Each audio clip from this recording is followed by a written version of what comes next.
ಜನವಾರ್ತೆಗಳಿಗೆ ಸ್ವಾಗತ. ನಾನು ಸಂಧ್ಯಾ ಸಂತೋಷ್. ಇಂದಿನ ಮುಖ್ಯಾಂಶಗಳು: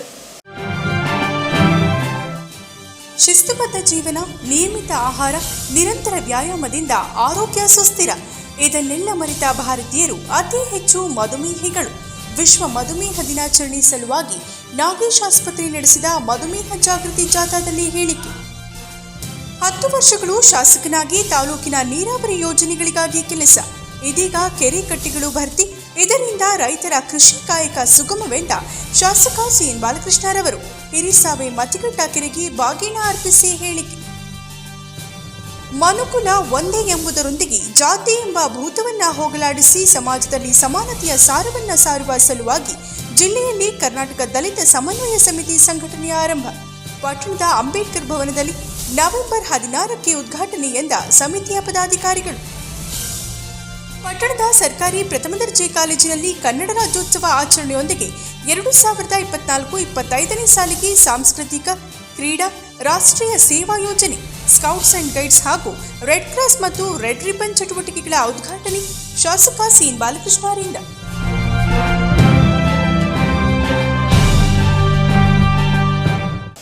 ವಾರ್ತೆಗಳ ವಿವರ. ನಿಯಮಿತ ವ್ಯಾಯಾಮವಿಲ್ಲದೆ ಇತಿಮಿತಿ ಆಹಾರ ಸೇವಿಸದೆ ಅತಿ ಹೆಚ್ಚು ಮಧುಮೇಹಿಗಳನ್ನ ಹೊಂದುವಂತಹ ಮೂಲಕ ಇಡೀ ಪ್ರಪಂಚದಲ್ಲಿ ಭಾರತ ದೇಶವು ಮಧುಮೇಹದ ದುಷ್ಪರಿಣಾಮಗಳನ್ನು ಎದುರಿಸುತ್ತಿರುವ ರಾಷ್ಟ್ರಗಳಲ್ಲಿ ಮುಂಚೂಣಿ ಸ್ಥಾನ ಪಡೆದಿದೆ ಎಂದು ಮಧುಮೇಹ ತಜ್ಞರಾದ ಡಾಕ್ಟರ್ ನಾಗೇಶ್ ರವರು ಕಳವಳ ವ್ಯಕ್ತಪಡಿಸಿದರು.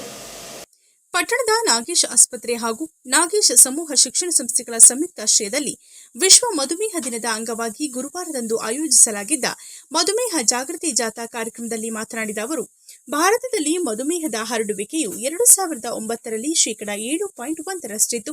2019ರ ವೇಳೆಗೆ ಅದು 8.9ಕ್ಕೆ ಏರಿತು. ಅಂತಾರಾಷ್ಟ್ರೀಯ ಮಧುಮೇಹ ಒಕ್ಕೂಟದ ವರದಿಯ ಪ್ರಕಾರ ಭಾರತದಲ್ಲಿ ಪ್ರಸ್ತುತ 20ರಿಂದ 77 ವರ್ಷ ವಯಸ್ಸಿನ 7.25 ಕೋಟಿ ಜನ ಮಧುಮೇಹದ ಸಮಸ್ಯೆಯನ್ನ ಹೊಂದಿದ್ದಾರೆ. 2045ರ ವೇಳೆಗೆ ಇದು 12.5 ಕೋಟಿಗೆ ಏರಿಕೆಯಾಗಲಿದೆ. ಮಧುಮೇಹ ಮತ್ತು ಅದರಿಂದ ಸಂಭವಿಸುವ ಇತರ ಸಮಸ್ಯೆಗಳ ಅಸಮರ್ಪಕ ನಿರ್ವಹಣೆ ಹಾಗೂ ನಿಯಂತ್ರಣ ಕ್ರಮಗಳನ್ನು ಕೈಗೊಳ್ಳುವುದರಲ್ಲಿ ಎಡವುತ್ತಿರುವುದರಿಂದಲೇ ದೇಶದಲ್ಲಿ ಹೆಚ್ಚಿನ ಜನರ ಆರೋಗ್ಯ ಅಪಾಯಕ್ಕೆ ಸಿಲುಕುತ್ತಿದೆ ಎಂದು ಅಧ್ಯಯನಗಳ ವರದಿಗಳು ಹೇಳುತ್ತಿವೆ ಎಂದರು. ಒತ್ತಡದ ಜೀವನದಲ್ಲಿ ಮಧುಮೇಹದಂತಹ ಸಮಸ್ಯೆಗಳ ನಿರ್ವಹಣೆ ಮತ್ತು ನಿಯಂತ್ರಣಕ್ಕಾಗಿ ಸಮಯ ಮೀಸಲಿಡುವುದನ್ನು ಮರೆಯುವಂತಿಲ್ಲ. ಮಧುಮೇಹವು ಸೂಕ್ಷ್ಮ ರಕ್ತನಾಳಗಳು ಮತ್ತು ದೊಡ್ಡ ರಕ್ತನಾಳಗಳ ಮೇಲೆ ಹಾನಿ ಉಂಟು ಮಾಡುತ್ತವೆ. ಸೂಕ್ಷ್ಮ ರಕ್ತನಾಳಗಳ ಮೇಲೆ ಅದು ಉಂಟು ಮಾಡುವ ಹಾನಿಯು ನರರೋಗ, ಮೂತ್ರಕೋಶ ಸಂಬಂಧಿ ರೋಗ ಮತ್ತು ಕಣ್ಣಿನ ಸಮಸ್ಯೆಗೆ ಕಾರಣವಾಗುತ್ತದೆ. ದೊಡ್ಡ ರಕ್ತನಾಳಗಳ ಮೇಲೆ ಮಧುಮೇಹವು ಉಂಟು ಮಾಡುವ ಪರಿಣಾಮಗಳು ಹೃದಯಾಘಾತವೂ ಸೇರಿದಂತೆ ಹೃದಯ ಸಂಬಂಧಿ ಸಮಸ್ಯೆಗಳು ಹಾಗೂ ಪಾರ್ಶ್ವವಾಯುವಿಗೆ ಕಾರಣವಾಗುತ್ತವೆ. ಮಧುಮೇಹದ ಪರಿಣಾಮಗಳ ಸ್ಪಷ್ಟವಾದ ಅರಿವಿಲ್ಲದೆ ನಿರ್ವಹಣೆಯಲ್ಲಿ ನಿರ್ಲಕ್ಷ್ಯ ವಹಿಸುವ ಕಾರಣದಿಂದಲೇ ಹೆಚ್ಚು ಜನರ ಜೀವ ಅಪಾಯಕ್ಕೆ ಸಿಲುಕುತ್ತಿದೆ. ನಿರಂತರವಾಗಿ ರಕ್ತದಲ್ಲಿನ ಸಕ್ಕರೆ ಪ್ರಮಾಣದ ತಪಾಸಣೆ, ನಿಯಮಿತವಾಗಿ ಔಷಧಿಗಳ ಸೇವನೆ, ಆಹಾರ ಕ್ರಮ ಮತ್ತು ಜೀವನ ಶೈಲಿಯಲ್ಲಿನ ಬದಲಾವಣೆಯ ಮೂಲಕ ಮಧುಮೇಹವನ್ನ ಸುಲಭವಾಗಿ ನಿಯಂತ್ರಿಸಬಹುದು. ನಿಯಮಿತವಾಗಿ ರಕ್ತ ಪರೀಕ್ಷೆ ಮಾಡಿಸಿಕೊಂಡರೆ ದೀರ್ಘಾವಧಿಯ ದತ್ತಾಂಶಗಳೊಂದಿಗೆ ನಿರ್ವಹಣೆ ಇನ್ನಷ್ಟು ಸುಲಭವಾಗುತ್ತದೆ. ಮಧುಮೇಹದ ನಿರ್ವಹಣೆ ಮತ್ತು ನಿಯಂತ್ರಣದಲ್ಲಿ ಆಹಾರ ಕ್ರಮ ಹಾಗೂ ದೈಹಿಕ ಚಟುವಟಿಕೆಗಳ ಪಾತ್ರವೂ ದೊಡ್ಡದು. ಹೆಚ್ಚಿನ ಪ್ರಮಾಣದಲ್ಲಿ ನಾರಿನ ಅಂಶಗಳುಳ್ಳ ಪದಾರ್ಥಗಳು, ಕಡಿಮೆ ಪ್ರಮಾಣದ ಕೊಬ್ಬಿನಾಂಶ ಇರುವ ಪ್ರೋಟೀನ್ ಮತ್ತು ಆರೋಗ್ಯಕಾರಿ ಕೊಬ್ಬು ಒಳಗೊಂಡ ಸಮತೂಕದ ಆಹಾರ ಸೇವನೆಯಿಂದ ಹೆಚ್ಚು ಅನುಕೂಲವಿದೆ ಎಂದ ಅವರು, ನಡಿಗೆ, ಮಾಂಸಖಂಡಗಳನ್ನು ಬಲಪಡಿಸುವ ಕಸರತ್ತುಗಳು ಸೇರಿದಂತೆ ಏರೋಬಿಕ್ ಚಟುವಟಿಕೆಗಳು ರಕ್ತದಲ್ಲಿನ ಸಕ್ಕರೆ ಪ್ರಮಾಣವನ್ನು ನಿಯಂತ್ರಣಕ್ಕೆ ತರಲು ಪೂರಕವಾಗಿವೆ. ಮಧುಮೇಹ ಸಮಸ್ಯೆ ಇರುವವರು ಮಾತ್ರೆ ಅಥವಾ ಇನ್ಸುಲಿನ್ ಪಡೆಯಬೇಕೆಂದು ವೈದ್ಯರು ಸೂಚಿಸಿದಲ್ಲಿ ಅವುಗಳನ್ನು ಸರಿಯಾಗಿ ಪಾಲಿಸುವುದು ಕಡ್ಡಾಯವೆಂದರು. ಮಧುಮೇಹ ದಿನಾಚರಣೆಯನ್ನು ಉದ್ಘಾಟನೆ ಮಾಡಿದ ಆತ್ಮೀಯರಾದಂಥ ತಹಸೀಲ್ದಾರ್ ನವೀನ್ ಕುಮಾರ್ ಸರ್ ಅವರ, ಎಲ್ಲ ಮಾಧ್ಯಮದ ಮಿತ್ರರೇ, ನಮ್ಮ ನರ್ಸಿಂಗ್ ಸಂಸ್ಥೆಯ ಪ್ರಾಂಶುಪಾಲರಾದಂಥ ಡಾಕ್ಟರ್ ವಿದ್ಯಾರಾಣಿಯವರೇ, ಭಾರತಿ ಮೇಡಮ್ ಅವರು, ಕೆ ಮೂರ್ತಿಯವರೇ, ಎಲ್ಲ ವಿದ್ಯಾರ್ಥಿಗಳೇ, ಸಾರ್ವಜನಿಕರೇ, ಪ್ರತಿ ವರ್ಷದಂತೆ ಈ ವರ್ಷವೂ ಕೂಡ ನಾವು ನಮ್ಮ ಆಸ್ಪತ್ರೆ ಹಾಗೂ ನರ್ಸಿಂಗ್ ಸಂಸ್ಥೆಯ ವತಿಯಿಂದ ಈ ಒಂದು ಮಧುಮೇಹ ಜಾಗೃತಿ ಕಾರ್ಯಕ್ರಮನ ಹಮ್ಮಿಕೊಂಡಿದ್ದೀವಿ. ಸೊ ಇದರ ಮುಖ್ಯ ಉದ್ದೇಶ, ಕಳೆದ 2 ದಶಕಗಳಿಂದ ಭಾರತದಲ್ಲಿ ಮಧುಮೇಹ ವರ್ಷ ಒಂಥರ ಸಾಂಕ್ರಾಮಿಕ ರೋಗದಂತೆ ದಿನೇ ದಿನೇ ಹೆಚ್ಚಾಗ್ತಿರೋದನ್ನು ನಾವು ಗಮನಿಸ್ತಾ ಇದ್ದೀವಿ. ಸೊ ಈ ಒಂದು ನಿಟ್ಟಿನಲ್ಲಿ ವಿಶ್ವ ಮಧುಮೇಹ ಸಂಸ್ಥೆ ಹಾಗೂ ವಿಶ್ವ ಆರೋಗ್ಯ ಸಂಸ್ಥೆ ನವೆಂಬರ್ 14 ವಿಶ್ವದಾದ್ಯಂತ ಮಧುಮೇಹ ದಿನಾಚರಣೆಯಾಗಿ ಆಚರಿಸಬೇಕು ಅಂತ ತೀರ್ಮಾನ ತಗೊಂಡೆ. ಕಾರಣ ಮಧುಮೇಹದ ಬಗ್ಗೆ ಸಾರ್ವಜನಿಕರಿಗೆ ಜಾಗೃತಿಯನ್ನು ಮೂಡಿಸಬೇಕು ಅನ್ನೋದು ವಿಶ್ವ ಮಧುಮೇಹ ಸಂಸ್ಥೆ ಉದ್ದೇಶ. ಏಕೆಂದರೆ ಸುಮಾರು ವಿಶ್ವದಲ್ಲಿ ಇವತ್ತು ಒಂದು ಅಂದಾಜಿನ ಪ್ರಕಾರ 50 ಕೋಟಿಗಿಂತ ಹೆಚ್ಚು ಮಂದಿ ಮಧುಮೇಹದಿಂದ ಬಳಲ್ತಿದ್ದಾರೆ. ಅದರ 20% ಭಾರತೀಯರೇ ಆಗಿರತಕ್ಕಂಥದ್ದು ಬಹಳ ವಿಷಾದಿಯ ಸಂಗತಿ. ಅಂದರೆ ಭಾರತ ವಿಶ್ವದ ಮಧುಮೇಹದ ರಾಜಧಾನಿ ಅಥವಾ ದಾಪುಗಾಲಿರ್ತಕ್ಕಂಥದ್ದು ಬಹಳ ಆತಂಕಕಾರಿ ಹಾಗೂ ಆಘಾತಕಾರಿ ವಿಚಾರ ಆಗಿರ್ತದೆ. ಸೊ ಇದಕ್ಕೆ ಬಹುಮುಖ್ಯ ಕಾರಣಗಳು ನಾವು ಏನು ನಮ್ಮಲ್ಲಿ ಆದಂಥ ಒಂದು ಈ ಜೀವನ ಶೈಲಿಯ ಬದಲಾವಣೆ. ಈಗ ನಮ್ಮ ಅಪ್ಪ ಅಮ್ಮ ಅಥವಾ ನಮ್ಮ ತಾತ ಅಜ್ಜಿ ಥರ ನಮ್ಮ ಜೀವನ ಶೈಲಿ ಇಲ್ಲ. ಅವ್ರು ತಿಂದಂಥ ಊಟಗಳು ನಾವು ತಿಂತಾ ಇಲ್ಲ, ಅವ್ರ ದೈಹಿಕ ಚಟುವಟಿಕೆಗಳು ನಮ್ಮಲ್ಲಿಲ್ಲ. ಆದ್ದರಿಂದ ನಮ್ಮಲ್ಲಿ ಮಧುಮೇಹ ವರ್ಷ ಜಾಸ್ತಿ ಆಗ್ತಾ ಹೋಯ್ತು. ಸೊ ಬಹುಮುಖ್ಯವಾಗಿ ವಿಶ್ವ ಮಧುಮೇಹ ಸಂಸ್ಥೆ ಹೇಳೋದೇನು ಅಂದರೆ ಡಯಾಬಿಟಿಸ್ ಇಸ್ ಪ್ರಿವೆಂಟಬಲ್. ಅಂದರೆ 60% ಸಂದರ್ಭದಲ್ಲಿ ಮಧುಮೇಹ ಬರ್ದಂಗೆ ನಾವು ನೋಡ್ಕೊಳ್ಬೋದು ಅನ್ನೋ ಸಂದೇಶವನ್ನು ಸಾರ್ವಜನಿಕರಿಗೆ ಸಾರಬೇಕು ಅಂತ ಹೇಳುತ್ತೆ. ಅಂದರೆ ನಾವು 60 ಸಂದರ್ಭದಲ್ಲಿ ಸಕ್ಕರೆ ಕಾಯಿಲೆ ನಮಗೆ ಬರ್ದಂಗೆ ನಾವು ನೋಡ್ಕೋಬೇಕು. ಹೇಗೆ ಅಂದರೆ ನಮ್ಮ ಜೀವನ ಶೈಲಿಯಲ್ಲಿ ಬದಲಾವಣೆ ಆಗಬೇಕು. ಮಧುಮೇಹ ಜಾಗೃತಿ ಜಾಥಾವನ್ನು ಉದ್ಘಾಟಿಸಿದ ತಹಶೀಲ್ದಾರ್ ಬಿಎಸ್ ನವೀನ್ ಕುಮಾರ್ ಮಾತನಾಡಿ, ರಕ್ತದಲ್ಲಿನ ಸಕ್ಕರೆ ಪ್ರಮಾಣದಲ್ಲಿನ ಅತಿಯಾದ ಏರಿಕೆಯಿಂದ ಮಧುಮೇಹ ಬರುತ್ತದೆ. ಇದನ್ನ ಮನುಷ್ಯರು ದೀರ್ಘಕಾಲ ನಿರಂತರವಾಗಿ ತೀವ್ರತರವಾಗಿ ಕಾಡುವ ಸಮಸ್ಯೆಯಾಗಿದ್ದು ಬಹು ಅಂಗಾಂಗಗಳಿಗೆ ಹಾನಿ ಮಾಡುವ ಅಪಾಯವನ್ನ ಹೊಂದಿದೆ. ದೇಶದ ಜನರಲ್ಲಿ ಈ ಕುರಿತು ಅರಿವಿನ ಕೊರತೆ ಇದೆ. ನಾಗೇಶ್ ಸಮೂಹ ಶಿಕ್ಷಣ ಸಂಸ್ಥೆ ಜಾಗೃತಿ ಕಾರ್ಯಕ್ರಮಗಳಿಗೆ ಆದ್ಯತೆ ನೀಡಿ ಸಾರ್ವಜನಿಕರಲ್ಲಿ ಅರಿವು ಮೂಡಿಸುತ್ತಿರುವುದು ಮಹತ್ವದ ಕಾರ್ಯವಾಗಿದೆ ಎಂದು ಶ್ಲಾಘಿಸಿದರು. ನಾಗೇಶ್ ಸಮೂಹ ಶಿಕ್ಷಣ ಸಂಸ್ಥೆಯ ನರ್ಸಿಂಗ್ ಹಾಗೂ ಅರೆವೈದ್ಯಕೀಯ ವಿದ್ಯಾರ್ಥಿಗಳು ಮಧುಮೇಹದಿಂದ ಉಂಟಾಗುವ ದುಷ್ಪರಿಣಾಮಗಳು ಹಾಗೂ ಮಧುಮೇಹ ತಡೆಗೆ ತೆಗೆದುಕೊಳ್ಳಬಹುದಾದ ಅಗತ್ಯ ಕ್ರಮಗಳ ಬಗ್ಗೆ ಘೋಷಣಾ ಫಲಕಗಳನ್ನು ಹಿಡಿದು ಪಟ್ಟಣದ ಬೀದಿಗಳಲ್ಲಿ ಸಾಗಿ ಜನರನ್ನ ಜಾಗೃತಿಗೊಳಿಸಿದರು. ಕಾರ್ಯಕ್ರಮದಲ್ಲಿ ನಾಗೇಶ್ ಸಮೂಹ ಶಿಕ್ಷಣ ಸಂಸ್ಥೆಗಳ ಮುಖ್ಯ ಕಾರ್ಯನಿರ್ವಹಣಾಧಿಕಾರಿ ಡಾಕ್ಟರ್ ಭಾರತಿ ನಾಗೇಶ್, ಪ್ರಾಂಶುಪಾಲೆ ಆರ್ಜೆ ವಿದ್ಯಾರಾಣಿ, ಆಸ್ಪತ್ರೆಯ ವ್ಯವಸ್ಥಾಪಕ ಎನ್ಜಿ ಕೇಶವಮೂರ್ತಿ, ಆಡಳಿತ ವಿಭಾಗದ ಸಿಬ್ಬಂದಿ ಉಮೇಶ್, ಶಿಕ್ಷಕರು ಸೇರಿದಂತೆ ವಿದ್ಯಾರ್ಥಿಗಳು ಪಾಲ್ಗೊಂಡಿದ್ದರು. ಎಲ್ಲ ಸ್ಕೂಲು, ಕಾಲೇಜು ವಿದ್ಯಾರ್ಥಿಗಳು, ಗಣ್ಯರು, ಸಾರ್ವಜನಿಕರು ಕೂಡ ಭಾಗಿಯಾಗಿ ಈಗ ನಮ್ಮ ನಾಗೇಶ್ ಡಾಕ್ಟರ್ ಅವರು ಈ ಒಂದು ಕಾರ್ಯಕ್ರಮವನ್ನು ಹಮ್ಮಿಕೊಂಡಿದ್ದಾರೆ. ಚನ್ನಪಟ್ಟಣ ಏನಂದರೆ ಜನಗಳಲ್ಲಿ ಅವೇರ್ನೆಸ್ಸು ಯಾವಾಗ ಹೆಚ್ಚಾಗುತ್ತೆ ಅವಾಗ ಖಂಡಿತ ಕಾಯಿಲೆಗಳ ಮಟ್ಟ ಕಡಿಮೆ ಮಾಡೋದ್ರಲ್ಲಿ ನನ್ನ ಹಾಸ್ಪಿಟಲ್ ದಿಕ್ಕಿನಲ್ಲಿ ಈ ಒಂದು ಕೆಲಸ ಮಾಡ್ತಾ ಇರೋದು ಎಲ್ಲರೂ ಸಂಬಳ ಪಡುವಂತಹ ವಿಚಾರ. ಯಾಕಪ್ಪ ಅಂತ ಹೇಳಿದ್ರೆ ಈಗ ಹಾಸ್ಪಿಟಲ್ಸ್ಗಳಿಗೆ ವೈದ್ಯಾಧಿಕಾರಿ ಈ ಮಟ್ಟದ ಒಂದು ರೆಸ್ಪಾನ್ಸಿಬಿಲಿಟಿ ತಗೊಂಡಿದ್ದಾರೆ, ಕೆಲಸ ಮಾಡ್ತಾ ಇದ್ದಾರೆ ಅಂತ ಹೇಳಿದ್ರೆ ಚನ್ನಪಟ್ಟಣ ಜನರು ಖಂಡಿತ ಇದನ್ನು ಖುಷಿ ಪಡುವಂತಹ ವಿಚಾರ. ಸೊ ಮುಂದಿನ ದಿನಗಳಲ್ಲಿ ಇದೇ ರೀತಿ ಬೇರೆ ಬೇರೆ ಕಾಯಿಲೆಗಳ ಒಂದು ಕಾರ್ಯಕ್ರಮಗಳನ್ನ ಕೂಡ ಅವರು ಇದೇ ರೀತಿ ಆಚರಿಸಿ ಮತ್ತು ಜನಗಳಲ್ಲಿ ಹೆಚ್ಚಿನದಾಗಿ ಅವೇರ್ನೆಸ್ ಪ್ರೋಗ್ರಾಮ್ನ ಮೂಡಿಸಲಿ ಅನ್ನೋದಕ್ಕಾಗಿ ತಮ್ಮ 2 ಅವಧಿಯ ಶಾಸಕರ ಅವಧಿಯಲ್ಲಿ ತಾಲೂಕಿನ ಏತ ನೀರಾವರಿ ಯೋಜನೆಗಳಿಗೆ ಹೆಚ್ಚು ಒತ್ತು ನೀಡಿ ಕೆಲಸ ಮಾಡಿದ್ದರಿಂದ ತಾಲೂಕಿನ ಎಲ್ಲ ಕೆರೆಗಳು ತುಂಬುವ ಮೂಲಕ ರೈತರ ಕೃಷಿ ಚಟುವಟಿಕೆಗಳಿಗೆ ಅನುಕೂಲವಾಗುತ್ತಿದೆ ಎಂದು ಶಾಸಕ ಸಿಎನ್ ಬಾಲಕೃಷ್ಣರವರು ಹೇಳಿದರು. ತಾಲೂಕಿನ ಹಿರಿಸಾವೆ ಹೋಬಳಿ ಮತಿಘಟ್ಟ ಕೆರೆ ಏತ ನೀರಾವರಿ ಯೋಜನೆಯಡಿ ಭರ್ತಿಯಾಗಿರುವ ಹಿನ್ನೆಲೆಯಲ್ಲಿ ಬುಧವಾರದಂದು ಕೆರೆಗಳಿಗೆ ಬಾಗಿನ ಅರ್ಪಿಸಿ ಮಾತನಾಡಿದ ಅವರು, ಈ ವರ್ಷ ಉತ್ತಮ ಮಳೆಯಾಗಿ ಹೇಮಾವತಿ ಜಲಾಶಯ ಭರ್ತಿಯಾಗಿದ್ದು ಬಹುತೇಕ ಕೆರೆಗಳಿಗೆ ನೀರು ತುಂಬಿಸಲಾಗುತ್ತಿದೆ. ಎಲ್ಲಾ ಸರ್ಕಾರಗಳಿಂದ ಅನುದಾನ ಪಡೆದು ನುಗ್ಗೇಹಳ್ಳಿ, ಬಾಗೂರು, ಶ್ರವಣಬೆಳಗೊಳ, ಹಿರಿಸಾವೆ ಹೋಬಳಿಗಳ ಕೆರೆಗಳಿಗೆ ನೀರು ತುಂಬಿಸುವ ಯೋಜನೆಗಳಿಗೆ ಹೆಚ್ಚು ಒತ್ತನ್ನ ನೀಡಿದ್ದೇನೆ. ಈ ಯೋಜನೆಯ 2ನೇ ಹಂತ ಮತ್ತು ತೋಟೆ ಏತ ನೀರಾವರಿ ಕಾಮಗಾರಿಯನ್ನ ಪೂರ್ಣಗೊಳಿಸಲಾಗುವುದು. ಜನಿವಾರ ಮತ್ತು ಚನ್ನರಾಯಪಟ್ಟಣ ಕೆರೆಗಳಿಗೆ ಹೇಮಾವತಿ ನದಿಯಿಂದ ನೇರವಾಗಿ ನೀರು ಹರಿಸುವ ಮತ್ತು ದಿಡಗ ಗ್ರಾಮ ಪಂಚಾಯಿತಿ ವ್ಯಾಪ್ತಿಯ ಎಲ್ಲಾ ಕೆರೆಗಳಿಗೆ ನೀರು ತುಂಬಿಸುವ ಯೋಜನೆಯನ್ನ ಮಾಡುವ ಪ್ರಯತ್ನದಲ್ಲಿದ್ದೇವೆ. ಈ ಯೋಜನೆಗೆ ಭೂಮಿ ಕಳೆದುಕೊಂಡಿರುವ ಕೆಲವು ರೈತರಿಗೆ ಪರಿಹಾರ ನೀಡಬೇಕಾಗಿದೆ. ಮುಂದಿನ ದಿನಗಳಲ್ಲಿ ಕಾಲುವೆ ಬಲವರ್ಧನೆಗೆ ಒತ್ತನ್ನ ನೀಡಲಾಗುವುದು. ಅಭಿವೃದ್ಧಿ ವಿಚಾರದಲ್ಲಿ ರಾಜಕೀಯ ಮಾಡುವುದಿಲ್ಲ. ಬೇರೆಯವರು ಟೀಕೆ ಮಾಡಿದರೂ ನಾನು ಟೀಕೆ ಮಾಡುವುದಿಲ್ಲ. ತಾಲೂಕಿನ ಜನರು 3 ಬಾರಿ ಶಾಸಕರಾಗಿ ಆಯ್ಕೆ ಮಾಡಿದ್ದಾರೆ. ಅವರ ಋಣ ತೀರಿಸುವ ಕೆಲಸ ಮಾಡುತ್ತಿದ್ದೇನೆ ಎಂದರು. ಶಾಸಕರು ಗ್ರಾಮದಲ್ಲಿರುವ ಡಾಕ್ಟರ್ ಬಿಆರ್ ಅಂಬೇಡ್ಕರ್ ಪುತ್ಥಳಿಗೆ ನಮನವನ್ನ ಸಲ್ಲಿಸಿ ಕೆರೆ ಬಳಿಯ ಈಶ್ವರ ದೇವಸ್ಥಾನದ ಮುಂಭಾಗ ಪೂಜೆಯನ್ನ ಮಾಡಿ ಗ್ರಾಮಸ್ಥರೊಂದಿಗೆ ಬಾಗಿನ ಅರ್ಪಿಸಿದರು. ಕಾರ್ಯಕ್ರಮದಲ್ಲಿ ಮುಖಂಡರಾದ ದೇವರಾಜೇಗೌಡ, ರಾಮಕೃಷ್ಣ, ಪಿಕೆ ಮಂಜೇಗೌಡ, ಜಿಕೆವಿಕೆ ದೇವರಾಜು, ತೋಟಿ ಜಯರಾಮ್, ಪ್ರಭಾಕರ್, ಗವಿರಂಗೇಗೌಡ, ಶ್ರೀಕಂಠೇಗೌಡ, ರಾಜಣ್ಣ, ರಾಜಗೋಪಾಲ್, ರಾಜೇಶ್, ನಟರಾಜ್, ಗ್ರಾಮ ಪಂಚಾಯಿತಿ ಮತ್ತು ಕೃಷಿ ಪತ್ತಿನ ಸಹಕಾರ ಸಂಘದ ಸದಸ್ಯರು ಭಾಗವಹಿಸಿದ್ದರು.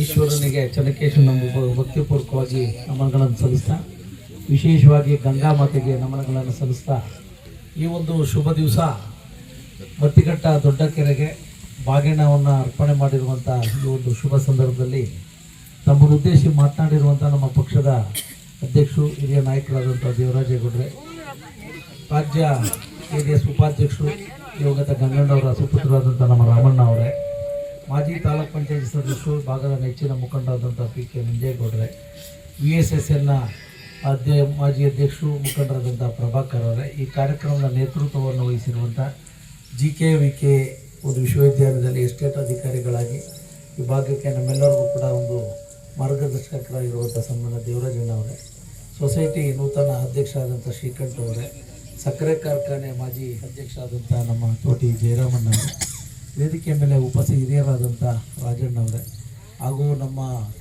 ಪೂಂಡೇಲಿ VSSನ ಅಧ್ಯಕ್ಷರಾದಂಥ ದಂಡಿ ಕುಮಾರ್ ಅವರೇ, ಹಾಗೂ ವೇದಿಕೆ ಮೇಲೆ ಉಪಸ್ಥಿತರಿರುವಂಥ ಗ್ರಾಮ ಪಂಚಾಯಿತಿ VSSನ ಹಾಲಿ ಮಾಜಿ ಅಧ್ಯಕ್ಷ ಯೋಜನೆಗೆ ಪೂರ್ಣ ಆದ್ಯತೆ ಸಿಕ್ಕಂಗಾಗುತ್ತೆ. ಇವತ್ತು ನುಗ್ಗೇಳಿ ಲಿಫ್ಟ್ ಇರಿಗೇಷನ್ ಅದು ಸಿಲ್ಟಪ್ ಆಗಿಬಿಟ್ಟಿತ್ತು, ಅದಕ್ಕೆ ಮನೆ 200 ಕೆಪಾಸಿಟಿ ಇಟಾಚಿ ತರಿಸಿ ತುಮಕೂರಿಂದ ಕಂಪ್ಲೀಟ್ ಅದು ಶಿಲ್ಟನ್ನು ಇದು ಮಾಡಿ ಅಲ್ಲೂ ಎಲ್ಲ ಆಯಿತು. ನುಗ್ಗೇಳಿ ಕೆರೆ ಮಾತ್ರ ಬಾಕಿ ಇದೆ. ಈಗಾಗಲೇ ಸರಾಗುವ ನೀರು ಗೊತ್ತಾಯಿತು. ಇದು ಮ್ಯಾಕ್ಸಿಮಮ್ ಬಹುಶಃ ನನ್ನ ಬಗ್ಗೆ ಒಂದು 15 ದಿವಸದಲ್ಲಿ ನುಗ್ಗೇಳಿ ಕೆರೆಯನ್ನು ಕೂಡ ಓಡಿ ಬೀಳುವುದಕ್ಕೆ ಅವಕಾಶ ಮಾಡಿ ಜಂಬೂರು ಸೌರೆಕೆರೆ ಎಲ್ಲ ಆಗಿದೆ. ಹೀಗಾರೆ ಇರ್ತಕ್ಕಂಥ ಒಂದು ಸಾಮರ್ಥ್ಯದಲ್ಲಿ ಎಲ್ಲ ಕೆರೆಗಳನ್ನು ತುಂಬಿಸುವ ಒಂದು ಆದ್ಯತೆಯನ್ನು ಇಟ್ಕೊಂಡು ನಾವು ಕೆಲಸವನ್ನು ಕ್ಷೇತ್ರದಲ್ಲಿ ಮಾಡ್ತಾ ಇದ್ದೀವಿ ಅಂತಕ್ಕಂಥ ಮಾತನ್ನು ಕೂಡ ನಾನು ಈ ಸಂದರ್ಭದಲ್ಲಿ ಹೇಳ್ತಾ, ಕೆಲವರು ಯಾರೋ ಆಗಂತಾರೆ ಈಗಂತಾರೆ ನಾವು ತಲೆ ಕೆಡಿಸ್ಕೊಳ್ಳೋಕ್ಕೋಗಲ್ಲ. ನಮ್ಮ ಮುಂದೆ ಇರ್ತಕ್ಕಂಥದ್ದು ನಮ್ಮ ರೈತರ ಅಭಿವೃದ್ಧಿ ಅಂದರೆ ಕೆರೆ ತುಂಬಿಸ್ಬೇಕು. ಅದೇ ನಾನು ಚಿಂತೆ ಇಟ್ಕೊಂಡಿರ್ತೀನಿ. ನಾನು ಯಾರ ಬಗ್ಗೆನೂ ಕೂಡ ಮಾತಾಡಲ್ಲ. ಜನ ಆಶೀರ್ವಾದ ಮಾಡಿದ್ದಾರೆ. ಆ ಕೆಲಸ ಮಾಡಬೇಕಾದ್ರೆ ನಮ್ಮ ಆಯಾ ಕಾಲಘಟ್ಟಗಳಲ್ಲಿ ಯಾವುದೇ ಸರ್ಕಾರಗಳಿದ್ರೂ ಕೂಡ ಆ ಕೆಲಸ ಮಾಡುವಂಥ ಜವಾಬ್ದಾರಿ ಆ ಶಾಸಕರದಾಗಿರ್ತದೆ. ಅದನ್ನು ಬಳಕೆ ಮಾಡ್ಕೊಂಡು ನಾವು ಕೆಲಸ ಮಾಡ್ತಾಯಿದ್ವಿ. ಸರ್ಕಾರ ಬಂದು 2 ವರ್ಷ ಆಯಿತು, 1.25 ವರ್ಷ ಆಯಿತು. 1 ರೂಪಾಯಿ ಅಭಿವೃದ್ಧಿಗೆ ಅನುದಾನ, PWಗೆ ಒಂದು 8 ಕೋಟಿ ಅನುದಾನ ಬಿಟ್ಟರೆ 1 ರೂಪಾಯಿ ಅನುದಾನ ಥರ ಕಾಯ್ತಾ ಇಲ್ಲ. ಈಗ ಪಾಪ 6 ರೋಡ್ ಮಾಡಿ ಇರ್ತೀವಿ. ಬಸವರಾಜಣ್ಣ ಆ ಮಾಡೋ ಟೈಮಲ್ಲಿ ಮಾಡಿಸ್ಕೊಂಡ್ರಾಗಿರೋದು, ಅಲ್ಲಿ ಕಾಂಕ್ರೀಟ್ ಹಾಕ್ಬೇಕು ಅಂದ್ಬಿಟ್ಟು ಅದು ಉಳ್ಕೊಬೋದು. ನಾನು ಹೇಳಿದೆ ಅವರು ತಪ್ಪೇನಿಲ್ಲ. ಅಲ್ಲಿ ಶೀತ ಆಗೋದ್ರಿಂದ ಅಲ್ಲಿ ಕಾಂಕ್ರೀಟ್ ಆದ್ರೂ ಒಳ್ಳೇದು ಅನ್ನೋ ಅಭಿಪ್ರಾಯದಲ್ಲಿ ಪಟ್ಟಣದ ಸರ್ಕಾರಿ ಪ್ರಥಮ ದರ್ಜೆ ಕಾಲೇಜಿನಲ್ಲಿ 2024-25ನೇ ಸಾಲಿಗೆ ಸಾಂಸ್ಕೃತಿಕ, ಕ್ರೀಡಾ, ರಾಷ್ಟ್ರೀಯ ಸೇವಾ ಯೋಜನೆ, ಸ್ಕೌಟ್ಸ್ ಅಂಡ್ ಗೈಡ್ಸ್ ಹಾಗೂ ರೆಡ್ ಕ್ರಾಸ್ ಮತ್ತು ರೆಡ್ ರಿಬನ್ ಚಟುವಟಿಕೆಗಳ ಉದ್ಘಾಟನೆ ಮತ್ತು 69ನೇ ಕನ್ನಡ ರಾಜ್ಯೋತ್ಸವ ಸಮಾರಂಭವನ್ನು ಆಚರಣೆ ಮಾಡಲಾಯಿತು. 2024-25ನೇ ಸಾಲಿಗೆ ಸರ್ಕಾರಿ ಪ್ರಥಮ ದರ್ಜೆ ಕಾಲೇಜಿನ ಸಾಂಸ್ಕೃತಿಕ, ಕ್ರೀಡಾ ಮತ್ತು RSY ಮತ್ತು ಸ್ಕೌಟ್ಸ್ ಅಂಡ್ ಗೈಡ್ಸ್ ಕಾರ್ಯಚಟುವಟಿಕೆಗಳಿಗೆ ಕ್ಷೇತ್ರದ ಶಾಸಕರಾದ CN ಬಾಲಕೃಷ್ಣರವರು ಉದ್ಘಾಟನೆ ನೆರವೇರಿಸಿದರು. ತದನಂತರ ಮಾತನಾಡಿದ ಅವರು, ಕಾಲೇಜು ದಿನಗಳಲ್ಲಿ ವಿದ್ಯಾರ್ಥಿಗಳು ಓದಿನೊಂದಿಗೆ ಇತರೆ ಸೇವಾ ಚಟುವಟಿಕೆಗಳಲ್ಲಿ ತೊಡಗಿಸಿಕೊಳ್ಳಬೇಕು. ಇದರಿಂದ ವ್ಯಕ್ತಿತ್ವ ವಿಕಸನವಾಗುತ್ತದೆ. ಬರೀ ಓದನ್ನೇ ಮಾನದಂಡವಾಗಿ ಸಾಗಿಸಿದರೆ ಜೀವನದಲ್ಲಿ ಯಶಸ್ಸು ಪಡೆಯಲು ಕಷ್ಟ. ಓದಿನೊಂದಿಗೆ ಇತರ ಚಟುವಟಿಕೆಗಳಲ್ಲಿ ತೊಡಗಿ ಕ್ರೀಡೆ, ಕೌಶಲ್ಯದಂತಹ ಅಸ್ತ್ರ ವಿದ್ಯೆಯೊಂದಿಗಿದ್ದರೆ ಭವಿಷ್ಯ ಕಂಡುಕೊಳ್ಳಲು ಸುಲಭ. ಈ ನಿಟ್ಟಿನಲ್ಲಿ ಕಾಲೇಜಿನಲ್ಲಿರುವ RSY, red cross, red ribbon ನಂತಹ ಚಟುವಟಿಕೆಗಳಲ್ಲಿ ಭಾಗಿಯಾಗುವ ಮೂಲಕ ಸೇವೆಯಲ್ಲಿ ತೊಡಗಬೇಕೆಂದರು. ಪುರಸಭಾಧ್ಯಕ್ಷರಾದ ಬನಶಂಕರಿ ರಘು, ತಾಲೂಕು ಕನ್ನಡ ಜಾನಪದ ಪರಿಷತ್ ಅಧ್ಯಕ್ಷ ಸಂತೋಷ್ ದಿಂಡಗೂರು, ಕಾಲೇಜಿನ ಪ್ರಾಂಶುಪಾಲರಾದ SH ಗಂಗೇಗೌಡ ಸೇರಿ ಕಾಲೇಜು ಅಭಿವೃದ್ಧಿ ಸಮಿತಿಯ ಸದಸ್ಯರು ಮತ್ತು ಸಿಬ್ಬಂದಿಗಳು ಇದ್ದರು. ಕುವೆಂಪುರವರ ಮನುಜ ಮತ ಸಿದ್ಧಾಂತದಡಿಯಲ್ಲಿ ಮಾನವ ಕುಲ ಒಂದೇ ಎಂಬುದರೊಂದಿಗೆ ಜಾತಿ ಎಂಬ ಭೂತವನ್ನ ಹೋಗಲಾಡಿಸಿ ಸಮಾಜದಲ್ಲಿ ಸಮಾನತೆಯ ಸಾರವನ್ನ ಸಾರಿ ಎಲ್ಲರೂ ಒಗ್ಗೂಡಿಕೊಂಡು ಹೋಗುವ ನಿಟ್ಟಿನಲ್ಲಿ ಹಾಸನ ಜಿಲ್ಲೆಯಲ್ಲಿ ನೂತನವಾಗಿ ಕರ್ನಾಟಕ ದಲಿತ ಸಮನ್ವಯ ಸಮಿತಿ ಎಂಬ ಸಂಘಟನೆಯನ್ನ ಆರಂಭಿಸಲಾಗುತ್ತಿದೆ ಎಂದು ಸಂಘಟನೆಯ ಜಿಲ್ಲಾ ಸಂಚಾಲಕರಾದ ಗೋವಿಂದ ರಾಜ್ ತಿಳಿಸಿದರು. ಪಟ್ಟಣದಲ್ಲಿನ ಪತ್ರಕರ್ತರ ಭವನದಲ್ಲಿ ಸುದ್ದಿಗೋಷ್ಠಿಯಲ್ಲಿ ಮಾತನಾಡಿದ ಅವರು, ನೂತನ ಸಂಘಟನೆಯು ಯಾವುದೇ ಒಂದು ಜಾತಿ ಧರ್ಮಕ್ಕೆ ಸೀಮಿತಗೊಳ್ಳದೆ ಎಲ್ಲ ಸಮುದಾಯದ ಎಲ್ಲ ಧರ್ಮದವರು ಸೇರಿ ಸಂಘಟನೆಯನ್ನ ಆರಂಭಿಸಲಾಗುತ್ತಿದೆ. ಸಮಾನತೆಗಾಗಿ ಹೋರಾಡುವ ದೃಷ್ಟಿಯಿಂದ ಮಾನವ ಕುಲವೊಂದೇ ಎಂಬ ಸಾರವನ್ನ ಸಾರುವ ಹಿನ್ನೆಲೆಯಲ್ಲಿ ಎಲ್ಲ ಧಾರ್ಮಿಕರ ಆದರ್ಶ ತತ್ವಗಳನ್ನು ಇಟ್ಟುಕೊಂಡು ಸಮಾನತೆಗಾಗಿ ಸಂಘಟನೆ ಪ್ರಾರಂಭಿಸುತ್ತಿದ್ದೇವೆ. ಇದರಿಂದ ಮಾತ್ರ ದೇಶ, ಸಮಾಜದ ಅಭಿವೃದ್ಧಿ ಹೊಂದಲು ಸಾಧ್ಯವೆಂಬ ವಿಶ್ವಾಸದೊಂದಿಗೆ ನವೆಂಬರ್ 16ರ ಶನಿವಾರದಂದು ಪಟ್ಟಣದ ಅಂಬೇಡ್ಕರ್ ಭವನದಲ್ಲಿ ಸಂಘಟನೆಯು ಉದ್ಘಾಟನೆಗೊಳ್ಳಲಿದೆ. ಉದ್ಘಾಟನೆಯನ್ನ ಕ್ಷೇತ್ರದ ಶಾಸಕರಾದ ಸಿಎನ್ ಬಾಲಕೃಷ್ಣರವರು ನೆರವೇರಿಸಲಿದ್ದಾರೆ. ವಿಧಾನ ಪರಿಷತ್ ಮಾಜಿ ಸದಸ್ಯರಾದ ಎಂಎ ಗೋಪಾಲಸ್ವಾಮಿ ಕಾರ್ಯಕ್ರಮದಲ್ಲಿ ಹಾಜರಿರಲಿದ್ದಾರೆ ಎಂದರು. ಇನ್ನು ಈ ನೆಲದ ಕಲೆಗಳನ್ನು ಉಳಿಸಿ ಬೆಳೆಸಬೇಕೆಂಬ ಹಂಬಲದೊಂದಿಗೆ ಕಾಲೇಜು ಜಾನಪದ ಯುವ ವೈಭವ ಕಾರ್ಯಕ್ರಮವನ್ನು ಹಮ್ಮಿಕೊಳ್ಳಲಾಗಿದೆ. ಕಾರ್ಯಕ್ರಮದಲ್ಲಿ ಜಾನಪದ ಗೀತೆಗಳು, ಗೀಗಿ ಪದ, ತತ್ವಪದ, ಭಜನೆ, ಯುವತಿಯರಿಗಾಗಿ ಸೋಬಾನೆ ಪದ, ಏಕಪಾತ್ರಾಭಿನಯ ಹಾಗೂ ಜಿಲ್ಲಾ ಮಟ್ಟದ ಗೀತಗಾಯನ ಸ್ಪರ್ಧೆಯನ್ನು ಏರ್ಪಡಿಸಲಾಗಿದೆ. ಸೋಬಾನೆ ಪದ ಹಾಡಿ ಗೆದ್ದವರಿಗೆ ಪ್ರಥಮ ಬಹುಮಾನವಾಗಿ 4,000, ದ್ವಿತೀಯ ಬಹುಮಾನವಾಗಿ 3,000 ಮತ್ತು ತೃತೀಯ ಬಹುಮಾನವಾಗಿ 2,000ಗಳನ್ನು ನೀಡಲಾಗುವುದು. ಹಾಗೂ ಏಕಪಾತ್ರ ಅಭಿನಯಕ್ಕೆ ಪ್ರಥಮವಾಗಿ 3,000, ದ್ವಿತೀಯವಾಗಿ 2,000 ಮತ್ತು ತೃತೀಯವಾಗಿ 1,500 ರೂಗಳ ಬಹುಮಾನಗಳನ್ನು ನೀಡಲಾಗುತ್ತದೆ ಎಂದ ಅವರು 17ರ ಭಾನುವಾರದಂದು ಡಾಕ್ಟರ್ ಬಾಬಾ ಸಾಹೇಬ್ ಅಂಬೇಡ್ಕರ್ ಅವರು ಬರೆದಿರುವಂತಹ ಸಂವಿಧಾನ ಕುರಿತಾಗಿ ತಾವೆಷ್ಟು ಬಲ್ಲರು ಎಂಬುದಾಗಿ, ಸಂವಿಧಾನದ ಸಾಮಾನ್ಯ ಜ್ಞಾನದ ಕುರಿತಾಗಿ ಸ್ಪರ್ಧಾತ್ಮಕ ಪರೀಕ್ಷೆಗಳನ್ನು ನಡೆಸಲಾಗುತ್ತದೆ. ಇದಕ್ಕಾಗಿ 5,000 ರೂಗಳ ಪ್ರಥಮ ಬಹುಮಾನ, ದ್ವಿತೀಯವಾಗಿ 4,000 ಮತ್ತು ತೃತೀಯ ಬಹುಮಾನವಾಗಿ 3,000 ನಗದು ಬಹುಮಾನ ಹಾಗೂ 5 ತಲಾ 1,000 ರೂಗಳ ಸಮಾಧಾನಕರ ಬಹುಮಾನ ನೀಡಲಾಗುತ್ತದೆ ಎಂದರು. ಸುದ್ದಿಗೋಷ್ಠಿಯಲ್ಲಿ ಜಿಲ್ಲಾ ಸಂಘಟನಾ ಸಂಚಾಲಕರಾದ ಜಬೀವುಲ್ಲಾ ಮತ್ತು ಎನ್ಆರ್ ಅಶೋಕ್ ರವರು ಮಾತನಾಡಿದರು. ತಾಲೂಕು ಸಂಚಾಲಕ ಕೇಶವಮೂರ್ತಿ ಕಬ್ಬಳ್ಳಿ, ತಾಲೂಕು ಸಂಘಟನಾ ಸಂಚಾಲಕ ಸೈಯದ್ ಅಹಮದ್, ರೋಹಿತ್ ಕುಮಾರ್, ಶಂಕರಲಿಂಗೇಗೌಡ ಇದ್ದರು. ಕರ್ನಾಟಕ ದಲಿತ ಸಮನ್ವಯ ಸಮಿತಿ ಅಂತ ಹೇಳಿ ಕುವೆಂಪು ಅವರ ಆದರ್ಶವನ್ನು ಇಟ್ಕೊಂಡಂತೆ ಮನುಜ ಮತ ಎಂಬ ಒಂದು ತತ್ವವನ್ನು ಇಟ್ಕೊಂಡು ಎಲ್ಲ ಸಮುದಾಯದವರು ಸೇರಿ ಒಂದು ಈ ಸಂಘವನ್ನು ಇವತ್ತು ಮಾಡ್ಕೊಂಡಿದ್ದೀವಿ. ಈ ಸಂಘ ದಿನಾಂಕ 16/11/2024 ಶನಿವಾರದಂದು ಡಾಕ್ಟರ್ ಅಂಬೇಡ್ಕರ್ ಭವನದಲ್ಲಿ ಉದ್ಘಾಟನೆ ಆಗ್ತಾಯಿದೆ. ಆ ಉದ್ದೇಶದಿಂದ ಇವತ್ತು ನಾವು ಒಂದು ಪತ್ರಿಕಾಗೋಷ್ಠಿಯನ್ನು ಮಾಡಬೇಕು ಅಂತ ಹೇಳಿ ನಾವು ಇವತ್ತು ಬಂದಿದ್ದೀವಿ. ಬಂಧುಗಳೇ, ಇವತ್ತು ನಾವೇನಾದರೂ ಮಾನವ ಕುಲ ಒಂದೇ ಜಾತಿ, ಮನುಷ್ಯ ಜಾತಿ ಅನ್ನೋದು ಇದ್ದರೆ ಅದು ಮಾನವ ಕುಲ ಅನ್ನೋದನ್ನು ನಾವು ಪರಿಗಂಡು ಹಲವಾರು ಇಲ್ಲಿ ನೋಡಿದ್ರೆ ನಾವು ಕರಪತ್ರದಲ್ಲಿ ಹಾಕಿದೀವಾಗಲೇ ಎಲ್ಲ ದಾರ್ಶನಿಕರುಗಳು, ಬುದ್ಧ, ಬಸವ, ಅಂಬೇಡ್ಕರ್, ವಾಲ್ಮೀಕಿ, ಮಡಿವಾಳ ಮಾಚೇನವರು, ಕನಕದಾಸರು, ಕೆಂಪೇಗೌಡರು, ಅಬ್ದುಲ್ ಕಲಾಂ, ಮದರ್ ತೆರೇಸಾ, ಈ ಥರದ್ದು ಎಲ್ಲ ಕುವೆಂಪು ಅವರು ಮುಖ್ಯವಾಗಿ ನಾವು ಸಿದ್ಧಾಂತಿಕ ಸಂಘಟನೆಯಲ್ಲಿ ನಾವು ಬಳಸ್ಕೊಂಡಿದ್ದೀವಿ. ಯಾಕೆಂತಂದರೆ ಕುವೆಂಪು ಅವರ ಕವನಗಳು, ಸಂಕಲನಗಳು, ನಾಟಕಗಳು ಏನೇ ಆಗಲಿ ಅವೆಲ್ಲವೂ ಸಹ ಮನುಷ್ಯನ ಕುಲಕ್ಕಾಗಿ, ಮನುಷ್ಯನ ಜಾತಿ ಅಂತ ಹೇಳಿ ಏನು ಯಾವುದೇ ತಾರತಮ್ಯ ಇಲ್ಲ, ಭೇದ ಇಲ್ಲ ಎಂಬ ಒಂದು ತತ್ವವನ್ನು ಅವರು ಇಟ್ಕೊಂಡು ಹೋರಾಟ ಮಾಡಿದರು. ಹಲವಾರು ಕವನಗಳನ್ನು ಬರೆದರು. ಆ ಉದ್ದೇಶ ಇಟ್ಕೊಂಡು ನಾವು ಸಂಘಟನೆ ಮಾಡ್ತಾಯಿದ್ದೀವಿ. ಈ ಸಂಘಟನೆಯ ಮೂಲ ಉದ್ದೇಶ ಏನಂತಂದರೆ ನೋಡಿ, ನಾವೆಲ್ಲ ಹಾಕಿದ್ದೀವಿ. ಅಂದರೆ ಈಗ ಕನಕದಾಸರು ಹೇಳಿದ್ದಾರೆ, ಪುರಂದಾಸರು ಹೇಳಿದ್ದಾರೆ, ಮಡಿವಾಳ ಮಾಚೇನವರು ಹೇಳಿದ್ದಾರೆ, ಅಂಬೇಡ್ಕರ್ ಹೇಳಿದ್ದಾರೆ, ಬುದ್ಧ, ಪೆರಿಯಾರ್, ಗುರು ಸಂಘಟನೆ, ಸಮಾನತೆ. ಹಾಗಾಗಿ ಮನುಜ ಕುಲಂ ತಾನೊಂದೇ ಕುಲಂ ಎಂಬ ಕುವೆಂಪು ಅವರ ಒಂದು ಪದದ ಅರ್ಥದ ಮೂಲಕ ನಾವು ಈ ಸಂಘಟನೆಯನ್ನು ನಾವು ರೂಪಿಸ್ತಾ ಇದ್ದೇವೆ. ಹಾಗಾಗಿ ತಾವೆಲ್ಲರೂ ಇದಕ್ಕೆ ಸಹಕಾರ ಕೊಡಬೇಕೆಂದು ಈ ವೇದಿಕೆ ಮುಖಾಂತರ ಘಟನೆಯ ಉದ್ದೇಶ ದಲಿತರೆಲ್ಲರೂ ಕೂಡ ಎಲ್ಲರೆಡೆಗೆ, ಎಲ್ಲರೂ ಕೂಡ ದಲಿತರೆಡೆಗೆ ಅಂತೇಳಿ ಎಲ್ಲರೂ ಕೂಡ ಸಮಾನತೆಯನ್ನು ಕಾಪಾಡೋಕ್ಕೋಸ್ಕರ ಎಲ್ಲರೂ ಸಮಾನವಾಗಿರಲಿ ಅಂತಕ್ಕಂಥ ಉದ್ದೇಶ ಇಟ್ಟು ಈ ಸಂಘಟನೆಯನ್ನು ನಾವು ಪ್ರಾರಂಭಿಸ್ತಾ ಇದ್ದೀವಿ. ಅದರಿಂದ ಎಲ್ಲ ಇಲ್ಲಿ ಯಾವ ಒಂದೇ ಜಾತಿಯ ಸಂಘವಲ್ಲ, ಅಂದರೆ ಎಲ್ಲ ಜಾತಿಗೆ ಸೇರಿದಂಥ, ಎಲ್ಲ ಧರ್ಮಕ್ಕೆ ಸೇರಿದಂಥ ಸಂಘಟನೆ ಆಗಿರುತ್ತೆ. ಅದರಿಂದ ಈ ಸಂಘಟನೆಗೆ ಎಲ್ಲರೂ ಉತ್ತೇಜನ ಕೊಟ್ಟು ಈ ಕಾರ್ಯಕ್ರಮವನ್ನು ಯಶಸ್ವಿಗೊಳಿಸಬೇಕಾಗಿ ಎಲ್ಲರಿಗೂ ನಾನು ಮನವಿ ಮಾಡ್ತೇನೆ. ಕೊನೆಯಲ್ಲಿ ಮತ್ತೊಮ್ಮೆ ಮುಖ್ಯಾಂಶಗಳು. ಶಿಸ್ತುಬದ್ಧ ಜೀವನ, ನಿಯಮಿತ ಆಹಾರ, ನಿರಂತರ ವ್ಯಾಯಾಮದಿಂದ ಆರೋಗ್ಯ ಸುಸ್ಥಿರ. ಇದನ್ನೆಲ್ಲ ಮರೆತ ಭಾರತೀಯರು ಅತಿ ಹೆಚ್ಚು ಮಧುಮೇಹಿಗಳು. ವಿಶ್ವ ಮಧುಮೇಹ ದಿನಾಚರಣೆ ಸಲುವಾಗಿ ನಾಗೇಶ್ ಆಸ್ಪತ್ರೆ ನಡೆಸಿದ ಮಧುಮೇಹ ಜಾಗೃತಿ ಜಾಥಾದಲ್ಲಿ ಹೇಳಿಕೆ. 10 ವರ್ಷಗಳು ಶಾಸಕನಾಗಿ ತಾಲೂಕಿನ ನೀರಾವರಿ ಯೋಜನೆಗಳಿಗಾಗಿ ಕೆಲಸ. ಇದೀಗ ಕೆರೆ ಕಟ್ಟೆಗಳು ಭರ್ತಿ. ಇದರಿಂದ ರೈತರ ಕೃಷಿ ಕಾಯಕ ಸುಗಮವೆಂದ ಶಾಸಕ ಸಿಎನ್ ಬಾಲಕೃಷ್ಣರವರು. ಹಿರಿಸಾವೆ ಮತಿಘಟ್ಟ ಕೆರೆಗೆ ಬಾಗಿನ ಅರ್ಪಿಸಿ ಹೇಳಿಕೆ. ಮನುಕುಲ ಒಂದೇ ಎಂಬುದರೊಂದಿಗೆ ಜಾತಿ ಎಂಬ ಭೂತವನ್ನ ಹೋಗಲಾಡಿಸಿ ಸಮಾಜದಲ್ಲಿ ಸಮಾನತೆಯ ಸಾರವನ್ನ ಸಾರುವ ಸಲುವಾಗಿ ಜಿಲ್ಲೆಯಲ್ಲಿ ಕರ್ನಾಟಕ ದಲಿತ ಸಮನ್ವಯ ಸಮಿತಿ ಸಂಘಟನೆಯ ಆರಂಭ. ಪಟ್ಟಣದ ಅಂಬೇಡ್ಕರ್ ಭವನದಲ್ಲಿ ನವೆಂಬರ್ 16ಕ್ಕೆ ಉದ್ಘಾಟನೆ ಎಂದ ಸಮಿತಿಯ ಪದಾಧಿಕಾರಿಗಳು. ಪಟ್ಟಣದ ಸರ್ಕಾರಿ ಪ್ರಥಮ ದರ್ಜೆ ಕಾಲೇಜಿನಲ್ಲಿ ಕನ್ನಡ ರಾಜ್ಯೋತ್ಸವ ಆಚರಣೆಯೊಂದಿಗೆ 2024-25ನೇ ಸಾಲಿಗೆ ಸಾಂಸ್ಕೃತಿಕ, ಕ್ರೀಡಾ, ರಾಷ್ಟ್ರೀಯ ಸೇವಾ ಯೋಜನೆ, ಸ್ಕೌಟ್ಸ್ ಅಂಡ್ ಗೈಡ್ಸ್ ಹಾಗೂ ರೆಡ್ ಕ್ರಾಸ್ ಮತ್ತು ರೆಡ್ ರಿಬನ್ ಚಟುವಟಿಕೆಗಳ ಉದ್ಘಾಟನೆ ಶಾಸಕ ಸಿಎನ್ ಬಾಲಕೃಷ್ಣ ಅವರಿಂದ.